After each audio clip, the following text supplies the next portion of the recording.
Hello everyone, counselling season వచ్చేసింది. అది JoSAA counselling అయినా సరే, ఏపీ లేదా తెలంగాణ ఈఏపీసెట్ కౌన్సిలింగ్ అయినా సరే, పేరెంట్స్ కి పిల్లలకి ఉండే ఇప్పుడు చాలా పెద్ద క్వశ్చన్ ఏంటి అంటే, ఇంజనీరింగ్ లో ఏ స్ట్రీమ్ తీసుకోవాలి, ఏ స్ట్రీమ్ తీసుకుంటే ఎలాంటి ఉద్యోగ అవకాశాలు లేదా కెరియర్ ఆప్షన్స్ ఉంటాయి, ఏది బెస్ట్. సో ఇలాంటివన్నీ మీకు ఇన్ఫర్మేషన్ కావాల్సి వస్తుంది. అయితే యూట్యూబ్ ఓపెన్ చేస్తే చాలు సిఎస్ఈ లేదా సిఎస్ఈ స్పెషలైజేషన్స్ వీటి గురించి బోలెడన్ని వీడియోస్ మీకు కనిపిస్తాయి. సో వాటి గురించి నేను మీకు చెప్పాల్సిన అవసరం లేదు. కాకపోతే ఈ రోజు నా మోస్ట్ ఫేవరెట్, నాకు చాలా నచ్చే బ్రాంచ్, అలాగే నా దృష్టిలో అండ్ చాలా మంది దృష్టిలో ఎవర్ గ్రీన్ బ్రాంచ్ అనబడే ఈసీఈ బ్రాంచ్ గురించి, అలాగే దానిలో కెరియర్ ఆప్షన్స్ ఎలా ఉన్నాయి, అసలు ఫ్యూచర్లో ఎంత స్కోప్ ఉంటుంది, ఎలాంటి స్కిల్స్ డెవలప్ చేసుకుంటే ఎలాంటి కంపెనీస్ హైర్ చేసుకుంటాయి, సాలరీ ప్యాకేజెస్ ఎలా ఉంటాయి, ఇవన్నీ కూడా ఈ వీడియోలో చాలా షార్ట్గా మీకు ఎక్స్ప్లెయిన్ చేయడానికి ప్రయత్నం చేస్తాను. So welcome to Vedantu Telugu channel. This is your master teacher for physics KRD ma'am. So మీరు అనుకోవచ్చు, ఈవిడ కేవలం టీచర్ కదా, మేడంకి ఎలా ఇన్ఫర్మేషన్ తెలుస్తుంది అని. నా ఓన్ నాలెడ్జ్ ఏమీ లేదు.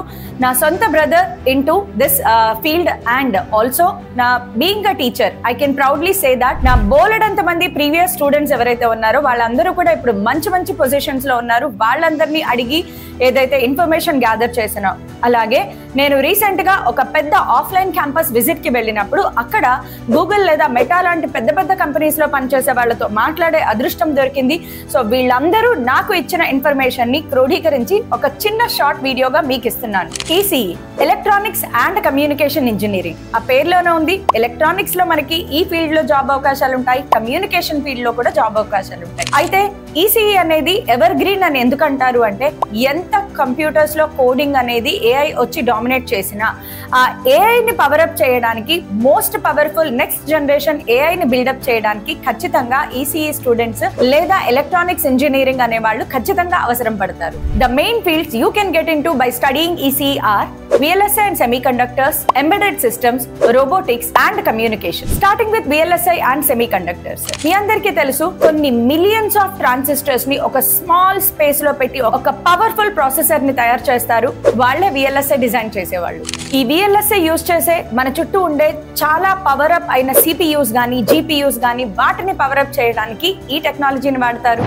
నెక్స్ట్ జనరేషన్ AI ని పవర్ అప్ చేయాలి అన్నా కూడా VLSI ఇస్ మస్ట్. ఇక్కడ స్క్రీన్ మీద కనిపించే ఈ పెద్ద పెద్ద కంపెనీస్ అన్ని కూడా ఒక VLSI స్కిల్ డెవలప్మెంట్ ఉన్న ప్రతి ఒక్కరిని కూడా హైర్ చేసుకుంటాయి with average package of 15 lakhs to 50 lakhs CTC. ఇక గ్రోత్ ఫ్యాక్టర్ కి వచ్చేటప్పటికి ఇప్పుడున్న రోజుల్లో అండ్ రాబోయే రోజుల్లో కూడా చాలా కంట్రీస్, ప్రతి కంట్రీ కూడా ఈ సెమీకండక్టర్ ఇండస్ట్రీలో చాలా ఎక్కువగా ఇన్వెస్ట్మెంట్స్ చేస్తుంది.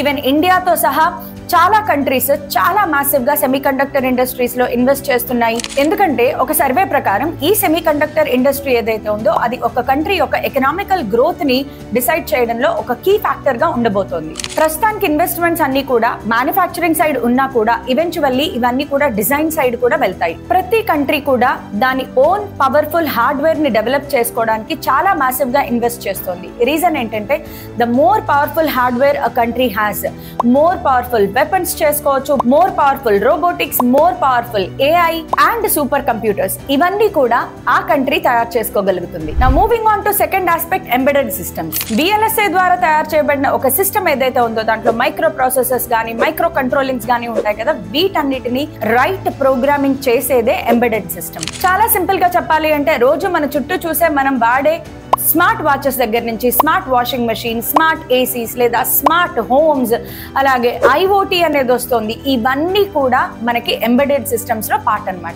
అంటే ఇక్కడ ఎలక్ట్రానిక్స్ అండ్ కోడింగ్ రెండు కంబైన్డ్ అయి ఉంటాయి. సో ఎవరైతే ఎలక్ట్రానిక్స్ తో పాటు కోడింగ్ ని ప్యారలల్ గా కొంచెం డెవలప్ చేసుకుంటారో వాళ్ళకి ఇక్కడ సూపర్ జాబ్ ఆపర్చునిటీస్ ఉంటాయన్నమాట. ఎలాగో రాబోయే రోజుల్లో స్మార్ట్ హౌసెస్ లేదా స్మార్ట్ గ్యాడ్జెట్స్ కి చాలా వాల్యూ పెరుగుతుంది, చాలా డిమాండ్ పెరుగుతుంది. అండ్ రాబోయే రోజుల్లో IoT ఆఫ్ అగ్రికల్చర్ కూడా one of the best industry to come up. కాబట్టి ఇలాంటి చోట మంచి డిమాండ్ ఉంటుంది. స్క్రీన్ మీద కనిపించే ఈ కంపెనీస్ అన్ని కూడా ఒక ఎంబెడెడ్ ఇంజనీర్ ని హైర్ చేసుకుంటాయి with an average package of 5 lakhs to 20 lakhs per annum. అయితే ఈ ఫీల్డ్ లో మీరు కేవలం జాబ్ ఆపర్చునిటీస్ కాకుండా ఒక ఎంటర్‌ప్రెన్యూర్ అవ్వాలి అనుకున్న IoT టెక్నాలజీలో చాలా మంచి ఆపర్చునిటీస్ ఉంటాయి. Now coming to the third aspect, robotics. So వీళ్ళందరికీ కూడా రోబోటిక్స్ ఫీల్డ్ లో మంచి స్కోప్ ఉంటుంది ఫ్యూచర్ లో. అండ్ మీ అందరికీ తెలుసు, రాబోయే రోజులన్నీ కూడా రోబో టెక్నాలజీ టెక్నాలజీతోనే నడుస్తాయి. ఇప్పటికే మనకి బాట్ సిస్టమ్ అనేది చాలా చోట్ల అడాప్ట్ అయిపోయింది. సో ఈ రోబోటిక్స్ అనేది ఒక మంచి scope to get a career opportunity. Robotics లో వచ్చేటప్పటికి ఒక ఎలక్ట్రానిక్స్ ఇంజనీర్ కి పని ఏంటి అనుకుంటున్నారా? ఒక ఎలక్ట్రానిక్స్ ఇంజనీర్ రోబోటిక్స్ లో చేసే పని ఏంటంటే దాని స్టెబిలిటీ కోసం. ఒక రోబో అనేది ఎంత స్టేబుల్ గా ఉండాలి అనేది డిజైన్ చేసే వాళ్ళు ఎవరు అంటే ఎలక్ట్రానిక్స్ ఇంజనీర్. సో రోబో అనేది స్టేబుల్ గా ఉండడానికి కావాల్సిన కంట్రోల్ సిస్టమ్స్ అన్ని వీళ్ళు డెవలప్ చేస్తారు. అలాగే రోబోకి కావాల్సిన విజన్ లేదా విజువల్ టెక్నాలజీ, ఒక రోబో ఇమేజెస్ ని గానీ దేనినైనా చూసినప్పుడు దానిని ఐడెంటిఫై చేయడం, అనలైజ్ చేయడం, ఇలాంటివన్నీ కూడా ఒక ఎలక్ట్రానిక్స్ ఇంజనీర్ ప్రోగ్రామ్ చేస్తారు. ఇదంతా కూడా నేను రీసెంట్ గా విజిట్ చేసిన ఒక ఆఫ్లైన్ క్యాంపస్ లో చాలా ప్రాక్టికల్ గా నేను చూశాను. అండ్ దీనిలో మంచి స్కోప్ ఉంది అని నాకు అనిపించింది కాబట్టి దీన్ని ఇందులో ఇంక్లూడ్ చేయడం జరిగింది. అయితే మేబీ రోబోటిక్స్ ఇంకా ఇండియాలో అంత బూమ్ రాకపోవచ్చు, కానీ రానున్న రోజుల్లో ఖచ్చితంగా బూమ్ వస్తుంది. యుఎస్ లేదా జపాన్ లేదా కొరియా లాంటి కంట్రీస్ లో ఆల్రెడీ ఇప్పటికే మంచి బూమ్ ఉంది. అక్కడ మంచి ఆపర్చునిటీస్ కూడా అందరికీ దొరుకుతాయి. ఇంకా last but not least communication గురించి మాట్లాడుకోవాలి అంటే, కమ్యూనికేషన్ అనగానే మీ అందరికీ తెలుసు, మనం వాడే రోజు కమ్యూనికేషన్ ఏదైతే ఉందో, right from phone calls, smart phones లో మనం చేసే ఫోన్ కాల్స్ దగ్గర నుంచి, లేదా వైఫై కానీ ఈ 2G, 3 రైట్ ఫ్రమ్ 2G దగ్గర నుంచి స్టార్ట్ చేసాము, 2G, 3G, 4G, ఇప్పుడు 5G లోకి వచ్చాము. సో ఇలాంటి కమ్యూనికేషన్ టెక్నాలజీని డెవలప్ చేయడానికి కూడా ఒక ఎలక్ట్రానిక్ ఇంజనీర్ చాలా బాగా పనికొస్తాడు. అండ్ ఒక కమ్యూనికేషన్ ఇంజనీర్ VLSI డిజైనింగ్ కూడా బాగా నేర్చుకుంటే ఇంకా చాలా అద్భుతమైన స్కోప్ ఉంటుంది. కమ్యూనికేషన్ అనగానే ఇక్కడ మీరు గవర్నమెంట్ జాబ్స్ ఎక్స్పెక్ట్ చేయొచ్చు, లేదు అంటే ప్రైవేట్ జాబ్స్ అయినా ఎక్స్పెక్ట్ చేయొచ్చు, లేదా సొంతంగా మీరు ఏదైనా ఒక మంచి స్టార్ట్అప్ కూడా ఇందులో చేయొచ్చు.